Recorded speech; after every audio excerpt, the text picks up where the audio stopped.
The rain drizzled steadily outside the small auto repair shop, painting the streets with glistening reflections of neon signs. Inside, Mark Reynolds wiped the grease off his hands, exhausted after another long day. Business had been slow and bills were piling up, but he had never turned away a customer in need. That was when he heard the soft jingle of the bell at the entrance. Looking up, he saw a young boy, no older than 10, wheeling himself into the shop.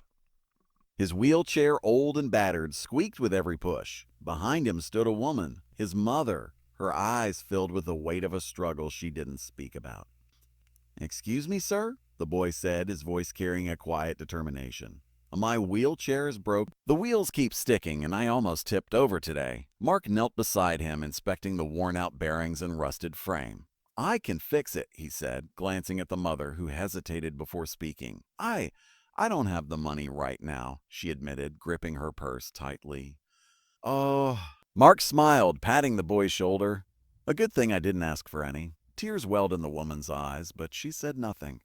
Instead, she watched as Mark worked tirelessly, replacing the faulty parts, tightening screws, and even repainting the chipped frame. It wasn't just a repair, it was a transformation. When he finally pushed the wheelchair back to the boy, it looked almost new. The boy's face lit up. "Thank you, sir. I can't believe it." Mark ruffled his hair. "Keep rolling, kid. The world's got places for you to go." The mother hugged him tightly before they left, whispering a heartfelt, "You don't know what this means to us." Mark watched them disappear into the rainy night, thinking little of it.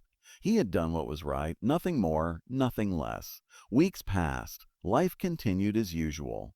Mark barely remembered the boy and his mother amidst his daily struggles. That was until the day everything changed. A private jet landed at the small town's airstrip, something unheard of in a place where luxury was a foreign concept. Mark was in the middle of changing a car battery when a convoy of black SUVs rolled up to his shop. He wiped his hands on his apron, squinting as the tinted windows rolled down. Out stepped a man in a tailored suit, followed by the boy and his mother. "Mr. Reynolds," the man said with a smile, "I believe we owe you a debt." Mark frowned, confused. "I don't understand." The mother stepped forward. "Mark, this is my husband. He's been overseas. He's one of the wealthiest entrepreneurs in the country. He just returned and learned what you did for our son." The businessman extended his hand. "You didn't just fix a wheelchair. You restored hope. You gave my wife and son kindness when they had none left. Now it's time for us to do something for you." Mark shook his head. "I didn't do it for a reward." The businessman chuckled. "I know. That's why you deserve this." He gestured to the jet, where inside a lawyer held out a document. It was a deed. "To what?" Mark asked hesitantly. "Your very own state-of-the-art auto repair center. Fully funded. Debt-free. Yours."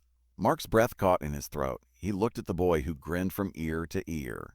From ear to ear. His mother's eyes sparkled with gratitude. For the first time in a long time, Mark realized that kindness, no matter how small, had the power to change lives, and sometimes in ways beyond imagination. With shaking hands, he signed the deed, his heart pounding with disbelief and overwhelming gratitude. And so, in a small town where rain once drizzled on a struggling mechanic's dreams, the sun finally shined brighter than ever.